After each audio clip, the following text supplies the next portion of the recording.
विलायत न्यूज़ में आपका स्वागत है। देश विदेश, मिडिल ईस्ट और इस्लामी देशों की अहम खबरों के लिए आप देख रहे हैं हमारा खास प्रोग्राम वर्ल्ड बुलेटिन। बुलेटिन की शुरुआत करेंगे आतंकवाद पर भारत सरकार के बड़े बयान के साथ। भारत ने पाकिस्तान को फिर सुनाई खरी खरी, सांप पालोगे तो खुद भी डसे जाओगे। भारत के विदेश मंत्री एस जयशंकर ने आतंकवाद के मुद्दे पर एक बार फिर पड़ोसी देश पाकिस्तान को खरी खरी सुनाई।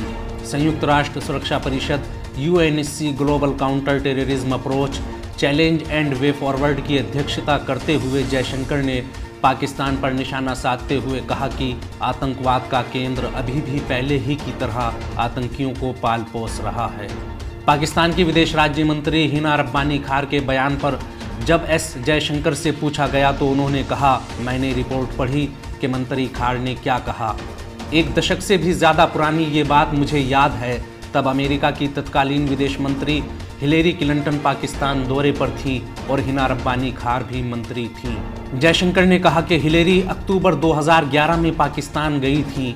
हिलेरी ने तब हिना रब्बानी खार से कहा था कि अगर आप अपने घर के पीछे सांप पालते हैं तो आप उनसे सिर्फ पड़ोसी को काटने की उम्मीद नहीं कर सकते, उन्हें पालने वालों को भी वो काट लेता है। लेकिन जैसा कि आप जानते हैं, पाकिस्तान अच्छी सलाह लेना पसंद नहीं करता। आप देखिए वहाँ क्या हो रहा है। विदेश मंत्री जयशंकर ने कहा, दुनिया आज पाकिस्तान को आतंकवाद के केंद्र के रूप में देखती है। दुनिया को ये बात पता है कि आतंकवाद कहाँ है। खुद उनके या बाहरी क्षेत्र में आतंकी गतिविधियों में उनकी छाप है। गौरतलब है कि पाकिस्तान ने पिछले साल 23 जून को लाहौर में मुंबई हमले के मास्टरमाइंड हाफिज सईद के घर के बाहर हुए विस्फोट में भारत की कथित भागीदारी को लेकर एक डोजियर साझा किया था। अगली खबर में बात होगी ईरान की बढ़ती मिलिट्री पावर की। ईरान की मिलिट्री पावर दुश्मन की सोच से कहीं आगे, खाड़ी से नहीं गुजरने देंगे कोई जहाज।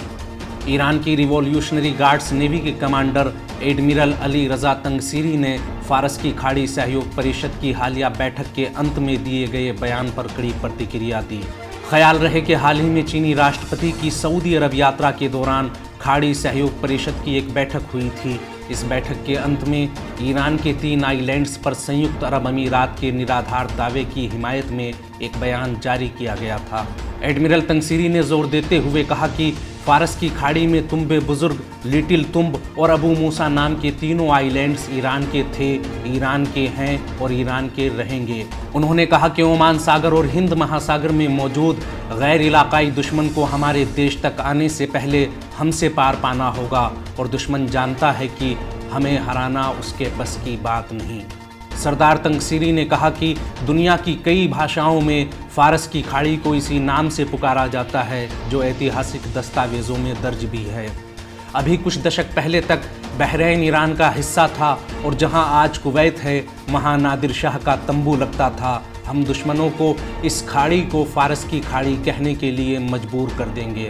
IRGC नौसेना के कमांडर ने जोर देकर कहा कि ये आइलैंड्स ईरानी हैं और ईरान के पास इसके प्रमाण हैं और अगर हम इतिहास में वापस जाना चाहते हैं तो अरब देशों के लिए हालात बेहद ख़राब होंगे। एडमिरल अली रजा तंगसीरी ने कहा कि फारस की खाड़ी में कोई अंतर्राष्ट्रीय जल क्षेत्र नहीं है, ये ईरान और एक क्षेत्रीय देशों की है। हुर्मुज स्ट्रेट के बारे में बात करते हुए एडमिरल तंगसीरी ने कहा कि हुर्मुज स्ट्रेट उस वक्त तक खुला है जब तक ईरान को इसे आज़ादी से इस्तेमाल करने दिया जा रहा है। अगर हमारे टैंकर्स के लिए हुर्मुज स्ट्रेट को बंद किया गया तो फारस की खाड़ी से कोई जहाज़ नहीं गुजर सकता और ये खाली धमकी नहीं बल्कि हम ऐसा कर सकते हैं। एडमिरल तंगसीरी ने कहा कि फारस की खाड़ी में हम अमेरिका और ब्रिटेन को 2-2 बार घुटनों पर ला चुके हैं। अमेरिका के मुकाबले में हमारे 9 फौजी शहीद हुए जबकि अमेरिका के 50 से अधिक फौजी मारे गए। कितनी बार ऐसा हुआ जब अमेरिका और हमारा यहाँ आमना सामना हुआ तो अमेरिकी फौजियों की पैंट गीली हो गई। अगली खबर के लिए रुख करेंगे संयुक्त अरब अमीरात का। UAE को यमन की सीधी धमकी, ज़रूरत पड़ी तो करेंगे मिसाइल और ड्रोन हमले। यमन के कई आइलैंड्स पर कब्जा जमाए संयुक्त अरब अमीरात को धमकी देते हुए यमन ने कहा कि हम अपने कई आइलैंड्स पर संयुक्त अरब अमीरात की संदिग्ध हरकतों पर नज़र रखे हुए हैं। यमन के लोकप्रिय जन आंदोलन अंसारुल्लाह की पॉलिटिकल विंग के सीनियर मेंबर ने कहा कि संयुक्त अरब अमीरात खुद को बहुत होशियार समझता है। वो समझता है कि यमन के कई प्रांत और आइलैंड्स को अपने कब्जे में करने के बाद, उन्हें इसराइल, अमेरिका और ब्रिटेन के हवाले करने के बाद भी वो हमारी बैलिस्टिक मिसाइल और ड्रोन हमलों से महफूज रह जाएगा। अंसारुल्लाह के सीनियर मेंबर अब्दुल्ला नेअमी ने कहा कि संयुक्त अरब अमीरात यमन के साथ अहंकार और तकब्बुर के साथ पेश आ रहा है। वो यमन के लोगों को पिछड़ा हुआ और इतना जाहिल समझता है कि वो अपने दुश्मन और दोस्त को भी नहीं पहचान सकते। आज यमन के पास बैलिस्टिक मिसाइल है। हम इस ज़रा से देश को दुनिया भर के सामने उसकी गलतियों पर पछताने के लिए मजबूर कर देंगे। यमन युद्ध में अमेरिका की साजिशों का जिक्र करते हुए अंसारुल्लाह के इस सीनियर मेंबर ने कहा कि अमेरिका मुस्लिम देशों को एक दूसरे से लड़ाकर उन्हें नुकसान पहुंचाना चाहता है और इसी मकसद से उसने लाल सागर में अब मिस्र को भी उतार दिया। अमेरिका मिस्र के शासक अब्दुल फत्ताह सीसी को यमन के लोगों के खिलाफ उस जंग में उतार रहा है जिसमें मिस्र की कोई भूमिका भी नहीं, और इसका सिर्फ एक ही मकसद है और वो ये कि सऊदी अरब और यूएई को थोड़ा आराम मिल सके। अंसारुल्लाह के इस सीनियर मेंबर ने कहा कि अगर हालात ऐसे ही रहे तो बहुत मुमकिन है कि कल इस जंग में सोमालिया, जिबूती और इरिट्रिया को भी धकेल दिया जाए। अगली न्यूज़ में असद और पुतिन को अर्दोगान की पेशकश के बारे में बात करेंगे। अर्दोगान ने रखा असद और पुतिन के साथ मुलाकात का प्रस्ताव, यूरोपीय यूनियन को लगाई फटकार। तुर्की के राष्ट्रपति रजब तैयब अर्दोगान ने एक बार फिर सीरिया के राष्ट्रपति बशार असद से मुलाकात की इच्छा जताते हुए कहा कि मैंने रूस के राष्ट्रपति व्लादिमीर पुतिन से बात करते हुए उन्हें रूस, सीरिया और तुर्की के नेताओं की बैठक आयोजित करने का प्रस्ताव दिया है।